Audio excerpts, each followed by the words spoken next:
Welcome to our Q2 earnings call. My name is Lasse Görlitz, and I'm your host today. And I will start this call by giving it to our CEO, Michael Heltzen. Thank you, Lasse. Michael Heltzen here, CEO of eXoZymes. This is our agenda for today's call. We will use a reporting format called highlights, lowlights, and headlights, as we also use it internally for reporting, for example, on the board meetings. First, we will cover headlights that you can think of as the things that went right after how we hoped and planned things. When we cover the lowlights, that is on the other hand, what did not go according to plan, or at least is messing with our business enough that it's worth talking with all of you fine shareholders and potential investors about, so that you can get a complete overview of our business. Last, we will talk about headlights. That is basically what is next on the horizon when we look ahead. Today, we will also have Follard helping to end the meeting with an overview of our financials before we go into the Q&A session. Feel free to message us while we're doing the presentation so we can talk about your questions in the end. We have a lot to show you, so let's get started. Here we have today's team presenting for you. Damien is going to cover the commercial aspects of our progress. Tyler is going to give you a flyover of how we use AI to optimize enzymes and therefore being able to build this next generation of biosolutions. Follard will give us the overview of finances, and Lasse will both give us some communication and marketing aspects, but also help me run this meeting.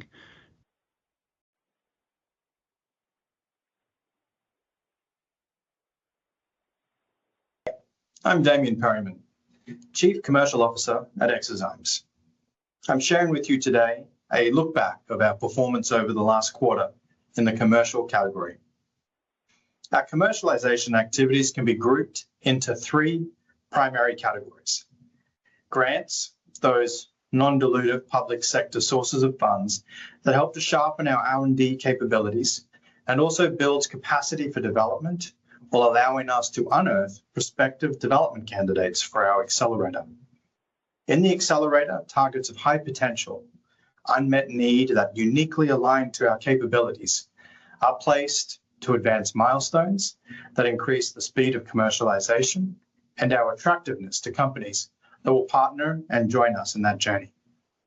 In biosolutions, our capabilities are used to provide a new or better process for producing a target chemical that has been selected by a development partner that will in turn license and take responsibility for commercializing the technology. Grants have played a pivotal role in the pre-IPO stages of eXoZymes and will continue to help the company to develop cutting-edge and globally competitive capabilities in some very important areas. We recently were awarded a CFIRE grant that will allow us to develop better methods for balancing the energy requirements of exozyme pathways. The BioClick grant is allowing us to develop new methods of making small molecules. Our BioMade grant is helping us to demonstrate capabilities that will support scale-up of exozyme projects. And under the BETO grant, we've been providing support to demonstrate viability for biofuel production. Collectively, these grants have provided 1.4 million in income through Q1 and Q2 collectively, and allowed us to identify Sanderling as an interesting new development candidate. We have a number of products in the accelerator, initially starting with our biofuel project in partnership with the Department of Energy and Department of Defense. Beginning in 2025, our strategy expanded to include nutraceuticals. The chart shown is a visual comparison of the relative technology readiness of our various accelerated products. In the past 5 months, we have moved NCT as our priority target from basic principle through lab scale validation. This includes demonstration of our process under relevant lab conditions, verification of product quality, preparation of a techno-economic model, and plans to increase scale 100x. These milestones have demonstrated our conviction to accelerate development of NCT and the efficiency of our eXoZymes platform. Both are important features for attracting partners that will help commercialize and monetize our investment in NCT, and as a roadmap for how other return on investments can be created with partners around other projects. The speed of moving through development stages for a high-value product like NCT validates our current focus on nutraceuticals. NCT has been a growing interest for researchers for its potential role in supporting healthy liver fat metabolism, gut barrier function, and mitochondrial activity, all of which are associated with broader metabolic and inflammatory conditions. eXoZymes has demonstrated its ability to rapidly design and develop at lab scale, a method for producing high-purity NCT with high conversion yields. This lays a solid foundation for attracting partners for NCT, as well as other programs for eXoZymes. NCT potentially addresses some of the largest unmet health and medical needs of our generation, with developing delivery options in both nutraceuticals and pharmaceuticals. The nutraceutical category is a $165 billion market, and prebiotics and probiotics that target digestive health dominate that with a 40% market share. Clinically backed NCT, marketed as a functional or intervention ingredient for weight loss and digestive health, taps into the booming gut health market that appeals to over 21% of global consumers. In the pharmaceutical category, non-alcohol fatty liver disease affects 38% of the global population. The treatment market size for that category is estimated at $21 billion. Approximately 4.9 million people are living with inflammatory bowel disease, and the treatment market was valued at $24 billion in 2024. The global anti-obesity market is projected to grow to a booming $105 billion by 2035, with a CAGR of 18.3%. Collectively, it's obvious the NCT appeal to a large and booming market is obvious, as long as the candidate itself can be developed successfully through scale-up and through clinic. As for the partnering side, we have started tracking our lead generation and deal development via HubSpot from April. Outreach activities have generated a number of leads for the team to process and screen through to viable opportunities. Moving discussions through technical alignment requires more involvement from the team and more coordination across multiple functional areas. We have a number of deals in negotiation stage, and in due course, we can share details as they close. You can see the front end of our pipeline is quite heavy, as we've been active in publishing milestones and talking to companies, introducing to companies for the first time our capabilities. Those leads in due course will move through the pipeline, and we'll have further technical alignment and deal term negotiation opportunities filling out the middle stages of this pipeline. Finally, the nurture category of those opportunities that did not make it through the deal screening stages, but relationships are being maintained to support possible future opportunities. That concludes my summary of the commercial overview for this earnings call. I look forward to providing further updates on both the commercialization milestones across our accelerator and biosolutions platforms, but also more details on those deals that we're closing and partnerships we're bringing to fruition. Thank you. Thank you, Damien. Let's now move over, but still on the bucket of highlights, to how we are making progress with using AI and computational power in our R&D. First, I want to kind of remind everybody about what our competitive advantages are. Basically, you've heard us talk a lot about how we are one of the few, if not the only company that can do true cell-free biomanufacturing, running the enzymatic pathways outside of the cell, making systems that are much more controllable from a process and system engineering point of view. Some people will even argue that we have taken bio out of biomanufacturing, and it's actually a chemical manufacturing just using the power of nature and enzymes. This allows us to perform much more effectively. It also allows us to be much better at purity, because there's not the million other things that you typically have going on inside of a cell polluting the end product. It allows us to simply scale better, allowing a lot of the problems of cell-based biomanufacturing to be last generation. What we're going to talk about is today how we also have a different competitive advantage. We call it artificial enzyme evolution. We basically use AI powered optimization methodologies to make better enzymes, to make enzymes into eXoZymes, if you will. And we're doing that in a way that is speeding up both how we do the actual engineering work, but also allowing us to do things that humans will have a hard time thinking of, even if they had time and effort put into it. Overall, we do this to allow ourselves to be able to build not just the natural products that are very valuable and a big part of our business, but also the analytes, or the new versions of sometimes called new to nature molecules. We're very excited about how this is benefiting us and turning into a competitive advantage, because we have some unique ways of generating the data that is needed to make these AI algorithms powerful.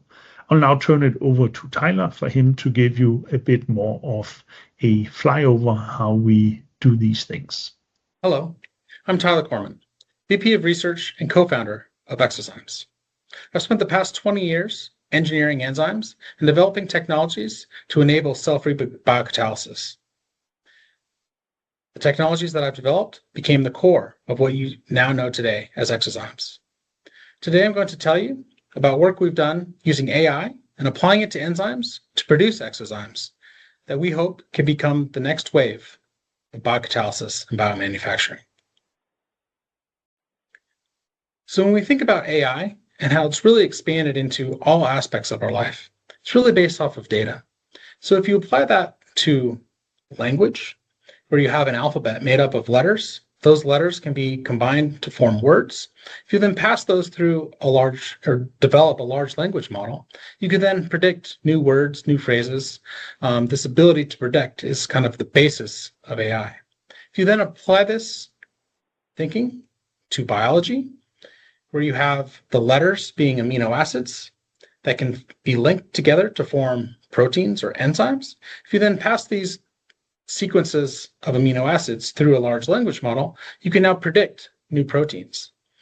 This ability formed the basis of the 2024 Nobel Prize in Chemistry, the ability to now predict protein structure from sequence. The software was called AlphaFold, and it allowed anyone to now predict what a protein structure looks like. There are gaps, however, and we believe eXoZymes has an advantage in being able to turn those structures into function. We can actively learn and generate data very quickly, and this allows us to now change amino acids, to now change proteins into protein structure, to allow them to have new functions, allowing us to quickly design enzymes that are stable, functional, outside of a cell for new reactions. We think about the eXoZymes advantage. What AI allows us to now do is to start from better starting points, to be able to predict those changes in structure that lead to function much better. If we can do this many times, this allows us to iterate much faster. And so these better predictions now enable faster cycles.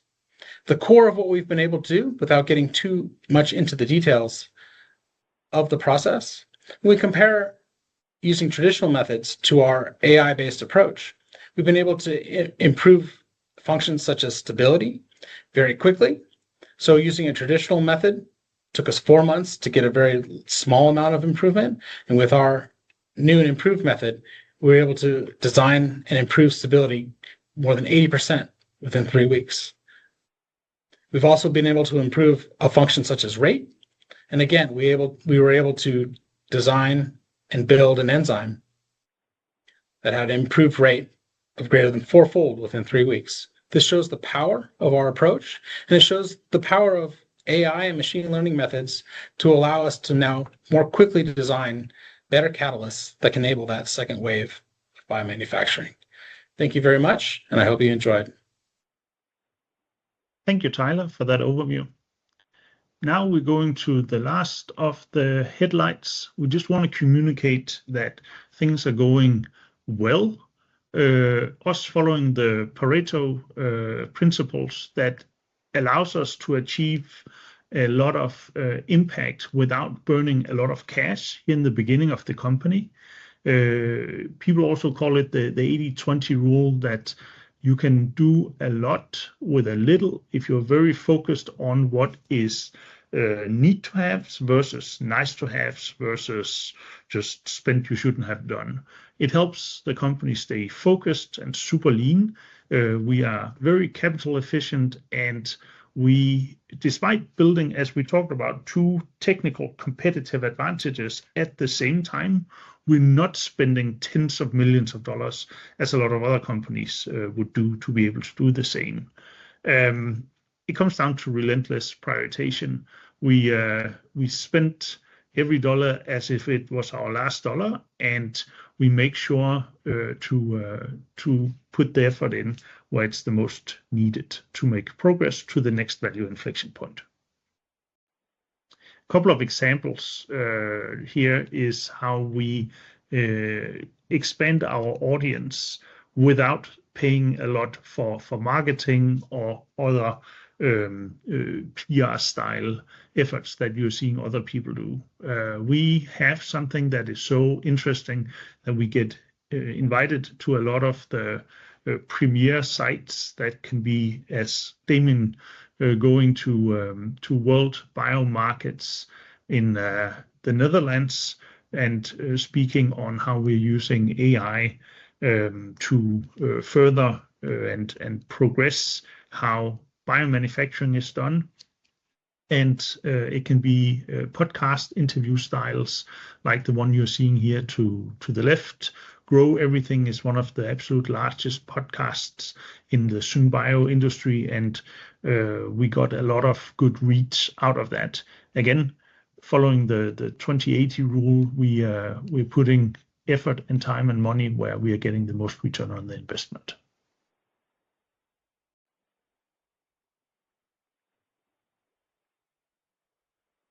We built biosolutions that allows us to make, for example, nutraceuticals and pharmaceuticals that are inspired by natural products, something that's happened out in nature, but you would deplete the world's resource of it if you try to put that molecule that maybe is already proven, but if you want enough to talk about being a treatment, then you would deplete the world resources within a year, and you would basically have cut down the tree you're sitting in. And we basically built out all of the systems that you need to drive these multi-step metabolic pathways cell-free, to have them run for long periods of time, because that's the goal, right? You don't want something that just works for a little bit and then you publish and so be it. Like, you want something that's going to be robust, that's going to work for a long period of time. You can just walk away from it after you add things together, and that's the ideal. They're moving really quick. Like, things that I would expect a year to take, they're doing in weeks. And, that kind of blew my socks off when I started speaking to some of my colleagues and go like, what if we could actually move proof of concept so much faster than we did before? What does it mean for the type of partnerships that we could create? Or could we engage partners much sooner in the equation than we did before? Can we de-risk a program differently?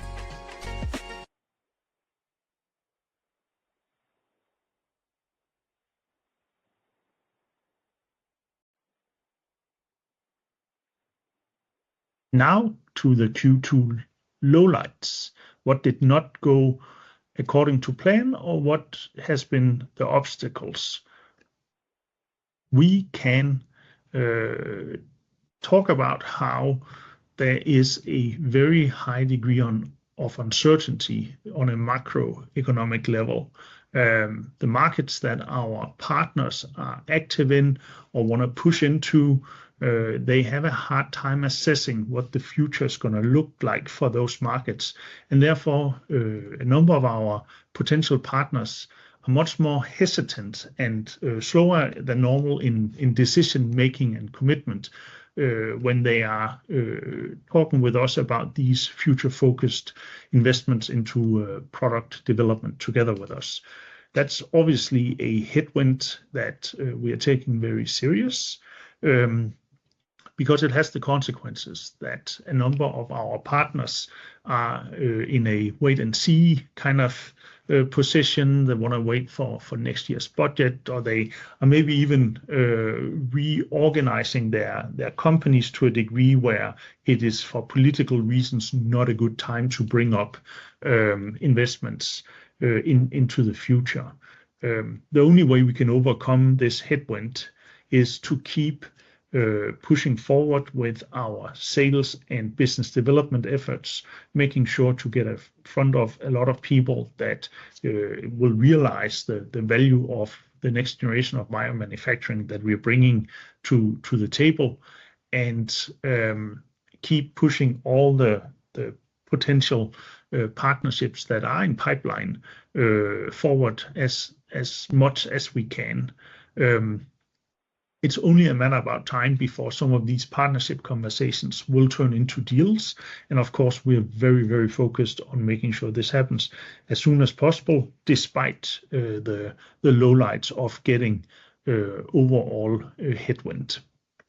Another lowlight to talk about, the funding via the US government, the grant environment, so to say, holds significant uncertainty. There's a lot of the grants and grant systems that have been built over the years that are being either closed down, reshaped, and it is not all of it that happens in a way where it's easy to see how they will be functional afterwards. We have received unofficial indications that DOE grant approvals are either slowing down or being put on pause, and the timing and the impact of that is unclear. That's obviously, as a company that have been really good at attracting grants, not a great environment to operate in.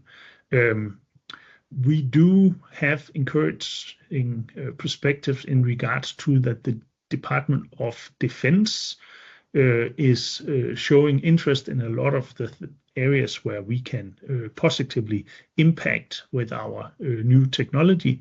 And the DoD also seems to be well-funded, respected, and therefore the grant environment that comes from the DoD seems healthy.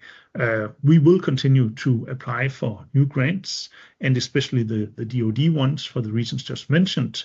But always we have to take into consideration how well does these potential grants fit into our business objectives. Do they lead to products that fits into our portfolio? Do they fit into basically where we're pushing the platform the coming quarters and years? Now it's time for headlights. Okay, so another update here on the projects, our strategy, and also a shift in focus around our branding and how that is all tied together. So first, when we launched NCTx back in May, that's also when we introduced this concept of powered by eXoZymes, which is an integral part of our brand and our platform. And you can think of it as our version of Intel Inside. What we did here was also the first part in sort of moving from the rebranding, which happened in February, and we launched with a new name.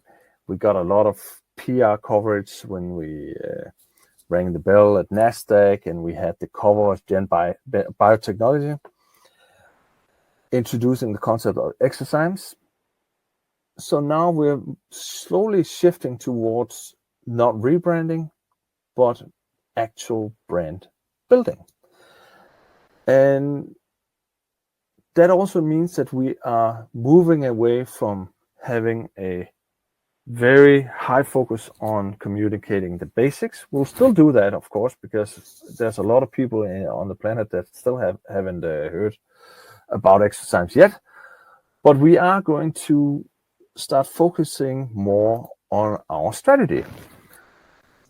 And that is called nutraceuticals with a pharmaceutical potential and extraordinary business cases. So let me just dive into that a little bit. So nutraceutical, maybe that's a word that not everyone know. It could be it's a little bit inside business jargon. However, the definition is very clear. But there is another way to think of this, and that's actually a highly valuable natural product. That means it's something that we can produce in low volume, but has a very high value. And going back to thinking about the strategy and looking at our projects, you'll see here that we have 3 projects. You've already seen this previously in the presentation.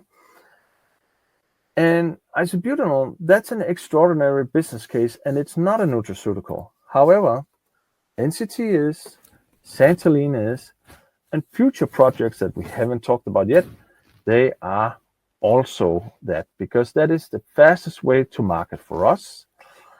And I would like to add that it's only a matter of time before we can actually announce our first licensing partner. That's, of course, something that we are very much looking forward to.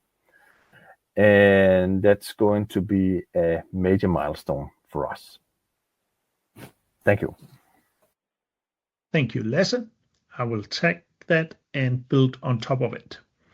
As Lasse said, we have become even more focused on the benefits we're getting from following our nutraceuticals with pharmaceutical potential and extraordinary business cases strategy. Let's dive a little bit into that. It's a fact of life that if you try to focus on many things, it just means you don't focus on anything. So let's take a look at this slide together. It basically shows us our commercial partnership model and the continuum from one end where we own everything over to the right-hand side. I'm talking about the lower bar to the right-hand side where we have less direct ownership, but it's more leaning towards licensing and milestone payments.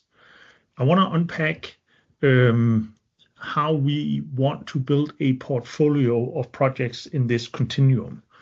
And as Damien have already nicely portrayed, we have our accelerator on the one side and our biosolutions on the other side. And sometimes they're actually overlapping.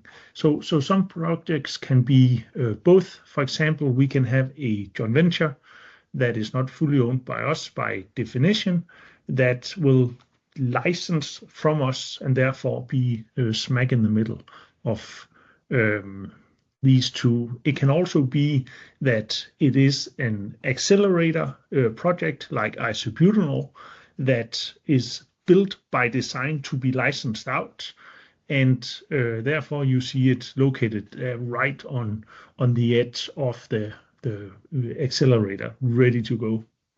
NCT right now is, on the other hand, very fully owned by us, fully developed by us. And as we find the right partners and so on, it will maybe migrate a little bit more to the right. The focus of nutraceuticals with pharmaceutical potential matters because it allows us to reuse a lot of the technology components, infrastructures, and knowledge that we built for each of the projects.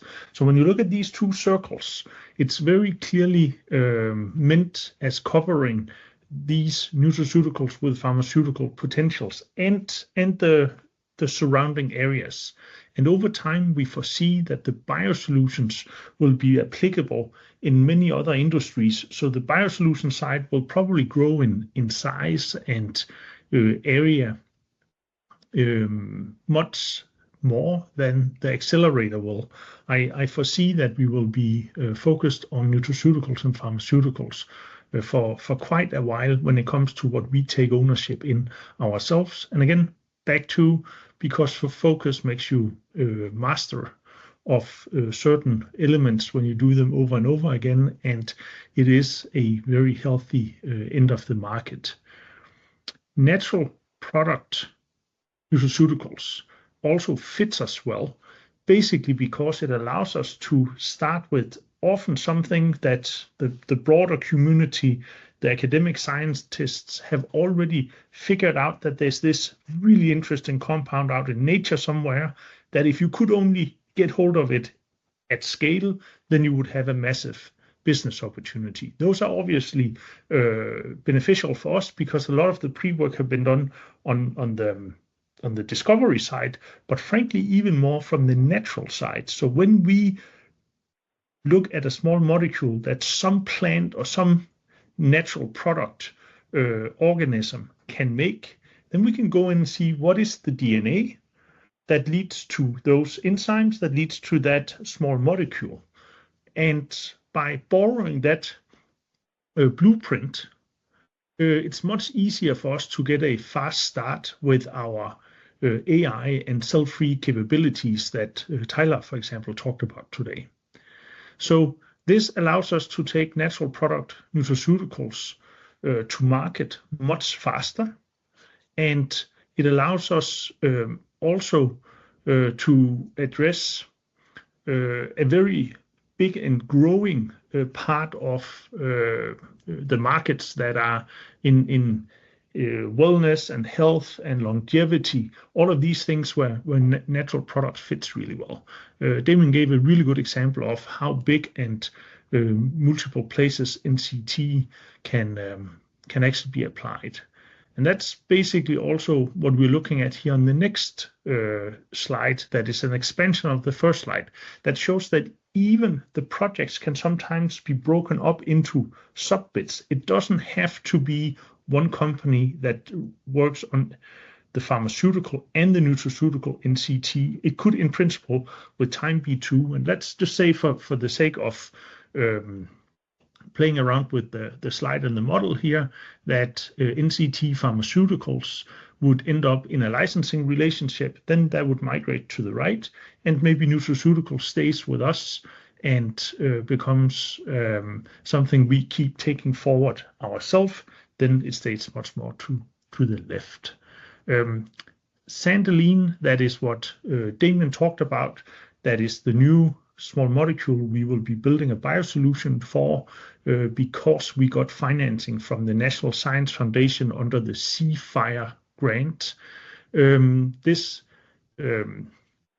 small molecule is a highly valuable natural product that is found in nature in sandalwood tree oil. So it's the active component in this very, very expensive oil that is super hard to get hold of. We're obviously excited to have gotten financing so we can start building a new biosolution.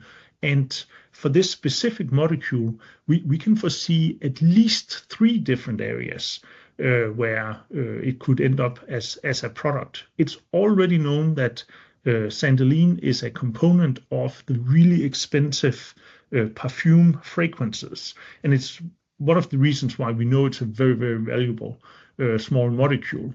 It's very valuable also because it's very limited in production. So at the same time, sandeline can also be used as a potential nutraceutical and as a potential pharmaceutical. So again, you could see these development packages technology-wise be built, but actually be applicable with small optimizations. So remember, when we do pharmaceuticals, we do often analogs and improved versions of the natural product. If we do a nutraceutical, we often stay very close to the natural version, if not exactly on the natural version, because it allows us these much faster GRAS, generally recognized as safe, and other forms of approval that makes us able to go to market much faster.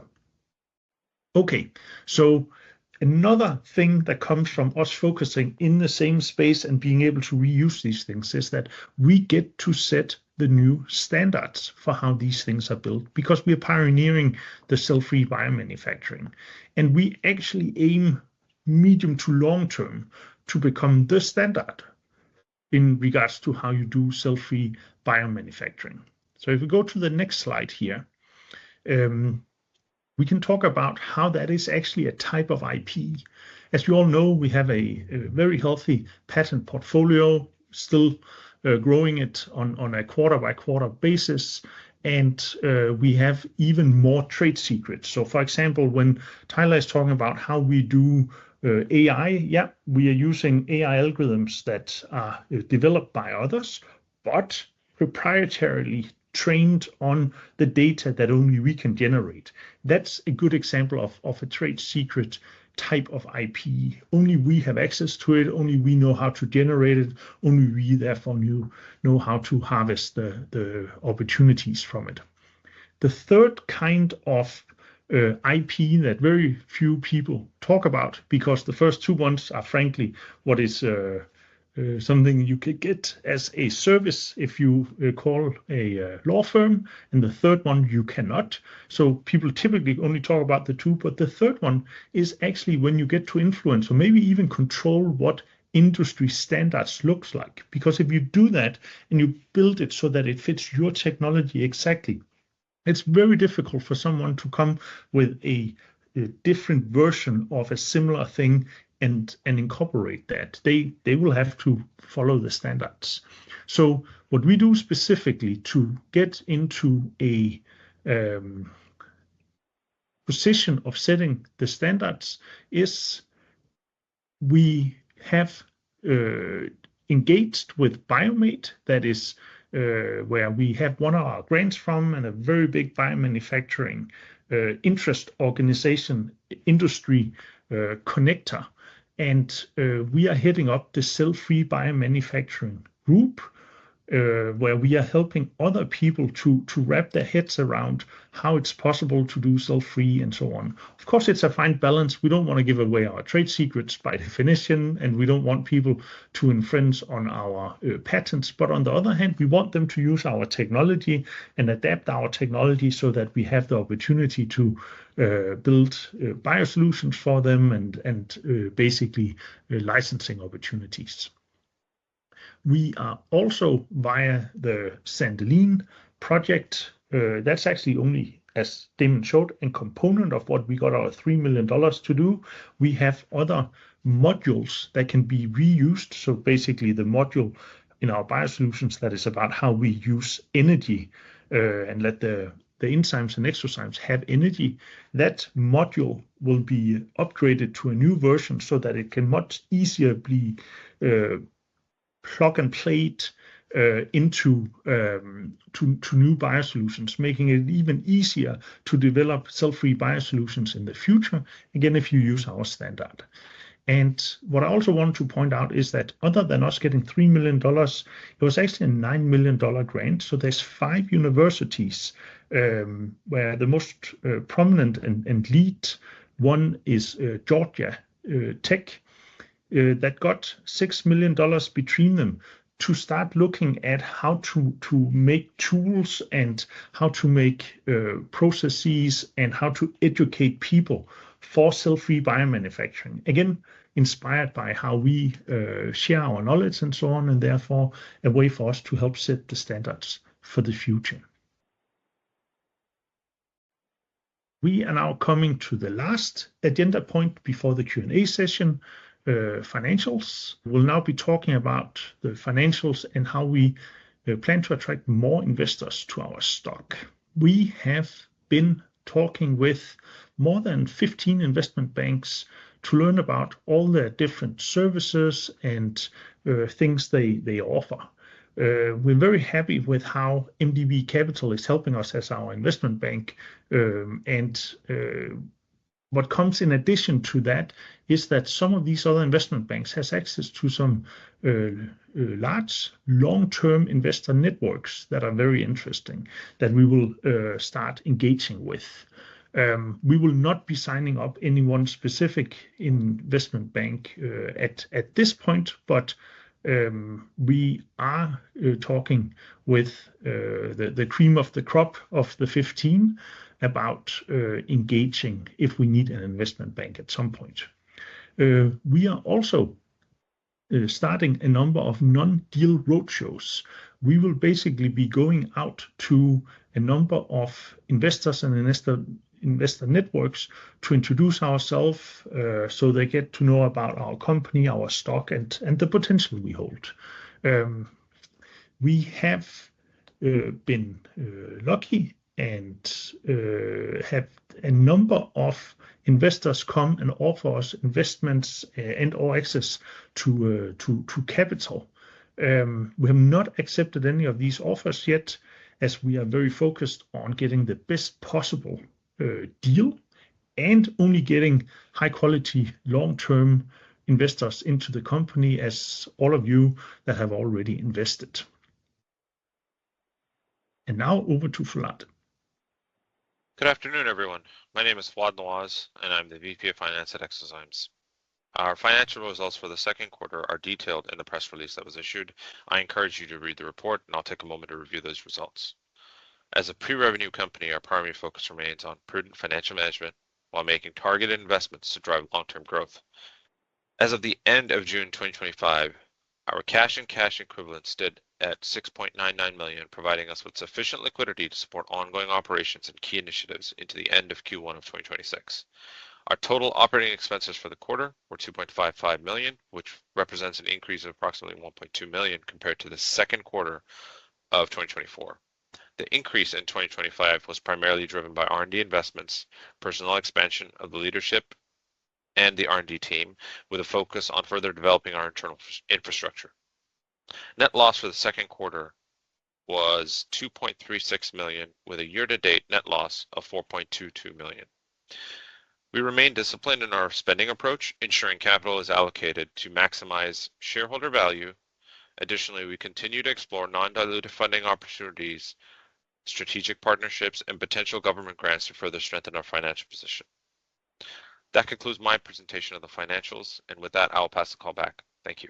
All right, so if you're on our website reading all the exciting news that we share fairly frequently, and you're wondering, how do I keep myself up to date? Well, actually, you can go under the Investors tab, and you can click Email Sign Up, and here you can sign up with your email, and then you select the preference of what kind of updates that you would like. If you haven't signed up already, I would highly suggest that you do it.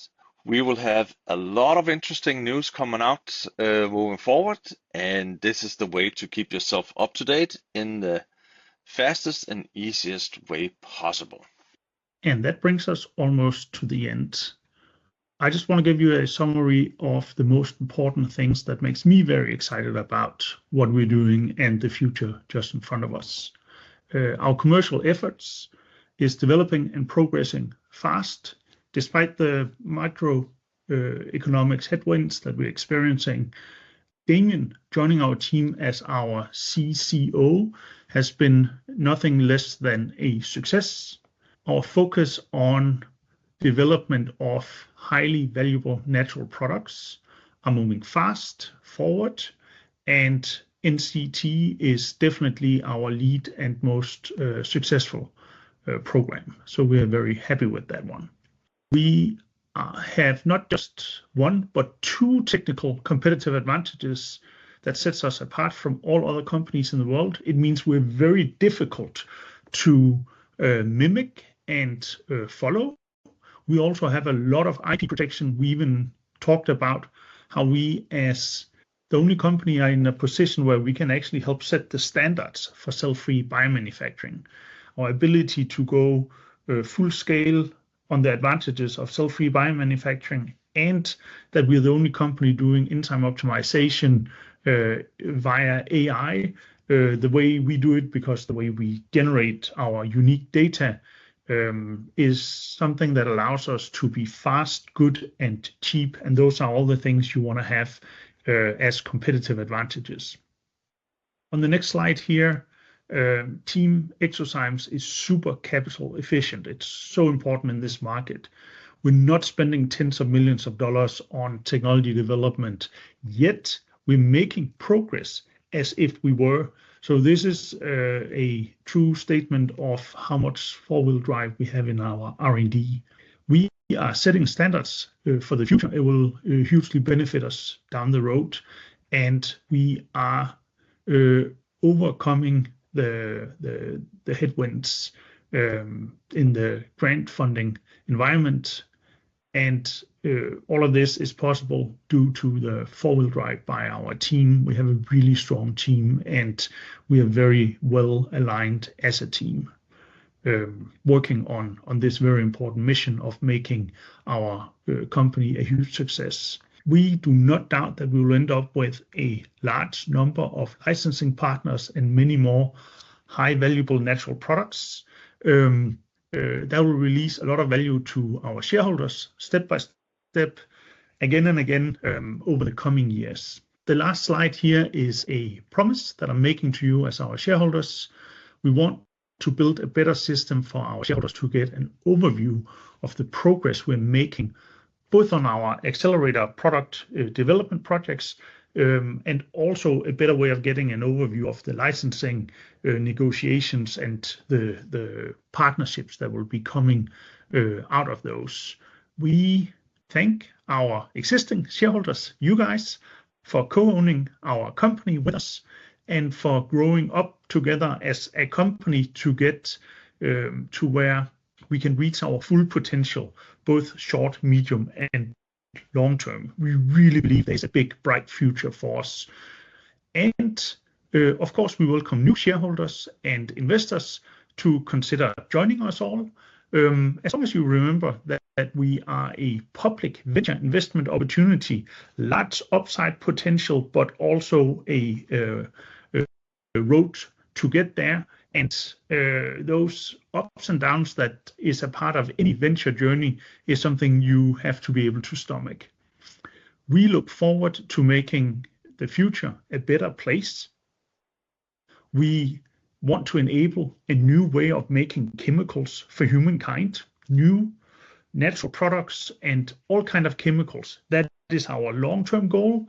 The medium and shorter term goals is this strategic focus on natural products that has high value. That is our focus area first. We are very excited about the things we're already bringing forward and the things we will be working on and sharing when they have ripened up to a degree where they're ready to talk about. Now it's time to go over to our Q&A session.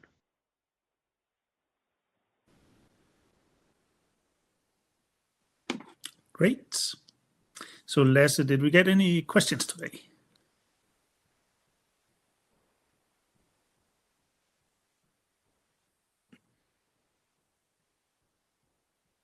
I don't hear you, Lasse.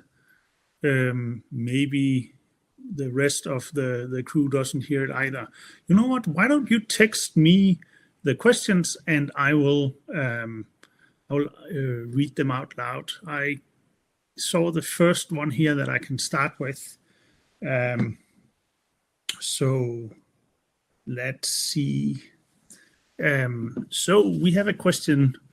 There seems to be a large push to onshore pharmaceutical manufacturing back to the US with billions to be invested. Is eXoZymes planning to try to capitalize on this tailwind? Thank you very much for the question. Yes, and finding that exact sweet spot where we are not going to end up in just building APIs, the active pharmaceutical ingredients that other people can also build, but focusing on where we have a competitive advantage so we can have healthy margins also in the future, and that we can, in a fair way, ask for a licensing relationship. It is not going to be all APIs that are going to be relevant. Some especially the ones that are being brought back from China, is petrochemistry, so petrochemical-based chemistry. And reason why they were sent to the US in the first place was because of how polluting and frankly expensive they would be to make in the US. We're not going to try to compete on molecules where it's just going to be moving things from let's say China to the US. We're going to focus on where we can make highly valuable small molecules that can either not be made at all, or we can make them in a significant better way.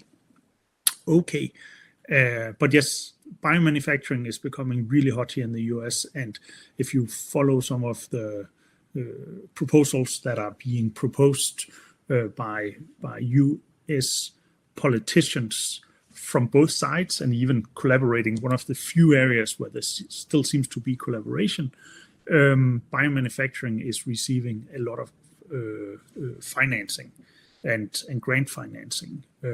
That is also why the DoD and organizations like Biomate is getting significantly more value. Okay, question number 2 that I'm getting here. How long is your runway, and what are you going to do when you need more capital? We basically covered this a little bit in Foulad's presentation, but let me outline it.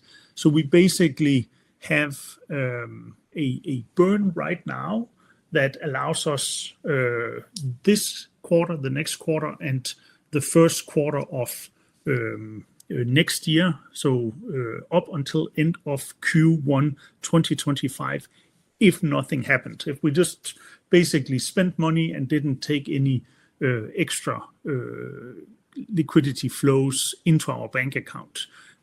What have already happened that is not put into that is that we got our CFIRE grant that is $3 million.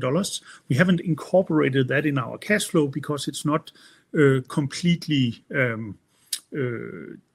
understood exactly how we can draw down that money, in which order, how fast, how much of it. It's not a lump sum payment upfront that you get. Until we know that, we're not going to put it into our cash flow. But of course, $3 million matters a lot to a company like ours. So that in itself will help expand the runway. We've also been offered basically investments by multiple investors, everything from large groups and professional groups to ultra high net worth individuals that would like to become a part of the co-owner circles of eXoZymes. So we have some different options we can consider. I'm working closely together with Chris, our chairman from MDB Capital, to sort through, and actually also a couple of other board members are helping out to sort through our different options to find out what is most relevant for us. But we have not taken any choices yet. We do feel comfortable and confident about being able to raise more financing if and when needed. Let's see the next question here. What percentage of the NCT market do you think you can capture, and are there other competitors? That's a good question. Let's see what... So it's too early to put numbers on yet, but we are confident that our biosolution that we are building for NCT will be competitive with any other solutions that might come to market for this very interesting business opportunity. You saw the enormous market potential that basically is a reflection of that these are some of the largest unmet medical needs. 30% of everybody has non-alcoholic fatty liver disease, and bringing a nutraceutical and or a pharmaceutical to market for that is obviously huge business opportunities. We do have competitors in that market. There are other people trying to get to NCT by isolating from natural product. Those guys are really struggling. There are other companies like Brightseed, for example, that have spent a lot of time and money on finding ways of getting NCT, and we picked that market specifically because of both the size of the opportunity, but also because we actually don't mind being compared to the alternatives to the cell-free biomanufacturing. So we went after a market where other people are also in the market, or at least trying to get into the market by building their kind of solutions, so that we can show the benefits of being cell-free and how things scale better, and the purity we can provide, and all of these beneficial factors that in the end is competitive advantages. For the pharmaceutical application of NCT, it's only us that has a system where we can basically exchange a number of the eXoZymes or the building blocks the eXoZymes are working with to make these analogs that can be built to the potential of being more potent or being more bioavailable and other things, having longer treatment times, all features that might be necessary for a pharmaceutical track of this business opportunity. We're the only ones that can build these analogs. We can get patent protection on these analogs, and that part of the market opportunity we have a real chance to own ourselves. Okay, let's see the next question here. What is the undisclosed product development project hinted at in the product accelerator slide? Okay, someone was paying attention here. So on the product accelerator slide, we showed basically our isobutanol SAF program that is, despite being the one that is progressed the longest, we have used a lot of time on. Then we had NCT that we have is almost catching up in maturity levels to isobutanol, despite that it is a much younger program. It's moving much faster. Then we had Sandeline, and then we had a gray box saying undisclosed. Of course, by definition, I can't answer that yet because we want to announce it in due time. But we do have a number of conversations with potential partners and internally about what is the next natural product that we're going to build. And we are in the R&D, in the research side of the R&D phase, working on different things that will become the next thing. So it's equally much to communicate to you that there are new things coming up, both potential licensing things and potential natural products we would commercialize or co-commercialize ourselves according to the accelerator model. It wasn't to communicate a specific thing is coming up. It was more generally to communicate there are more things coming up. Okay, why license out the product and business opportunities instead of owning them 100% yourself? That's a good question, and it touches our strategy specifically. There's a lot of things that goes into the strategic analysis of what things we're working on and how it basically adds up as a portfolio. So if we were to just take one or a few projects and drive it all the way to bringing it to market, to the end customer, the end consumer, and taking that whole journey, we would only get one or a few shots at goal. Where by using this licensing and partnering opportunity, despite we have to share some of the cake, we get many more shots on goal. So, for example, we for sure need a licensing partner for the isobutanol SAF biosolution, where NCT is a product that we, in principle, could go along with ourselves. And it therefore depends a little bit on what we are talking about.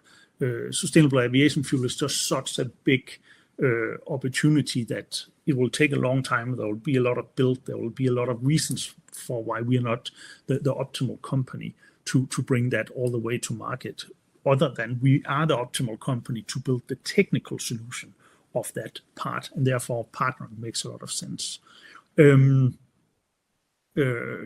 We can also stay capital lean and effective by doing what we are exactly good at, and then teaming up with companies that have market access, market knowledge, maybe even brains and existing sales into the right market. So instead of us becoming the newcomer in a new market, we can team up with who is best suited to take the competitive advantages we have created and then applying them to the market.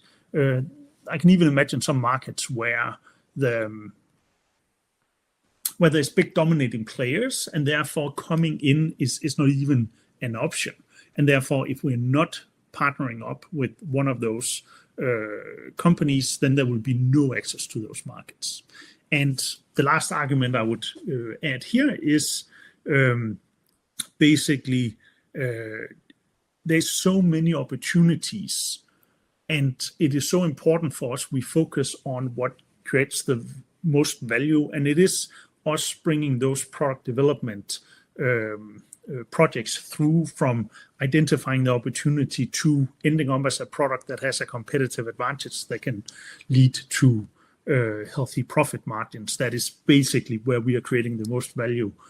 Other companies are better at creating the rest of the value chain, and therefore partnerships is our preferred method. Okay, I'm getting a signal here that we have passed the 1 hour and that we need to wrap up. Last question for the day here. Let's see. Any plans to do more regular podcasts? The Grow Everything one was excellent, hoping for more. Well, thank you very much. And yes, in fact there is, and we have already been invited to speak at a couple more podcasts already, so there is more of that in the pipeline. And with that, I think we will wrap it for today.